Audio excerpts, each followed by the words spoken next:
Totes hem vist les imatges de la redona del Collar inundada, una mostra més de la forma com s'estan fent les coses en l'actual govern, que s'inauguren obres sense acabar i després no funcionen correctament. Sols va fer falta 17 litres per metre quadrat per veure aquella imatge i demostrar que, a pesar de que l'obra es va inaugurar abans de festes, aquesta no s'ha acabat com toca. La nota de premsa de l'Ajuntament del 20 d'abril deia que la intersecció giratòria del Collao ja estava finalitzada, però el regidor socialista Jordi Martínez afirma ara, després de les pluges, que l'obra no està recepcionada i que fa falta instal·lar embornals. No sabem si ha sigut les pluges les que li han recordat que quedaven embornals per fer, però el cert és que fa més de 3 setmanes que deien que l'obra inclou canalitzacions per a replegar aigües pluvials i des d'aquest moment no s'ha fet cap obra per habilitar les aigües.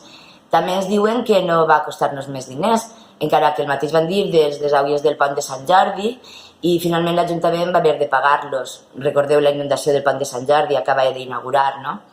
Aquesta inundació de la redona no suposa un fet greu, però és un símptoma més i una mostra de com actua aquest govern.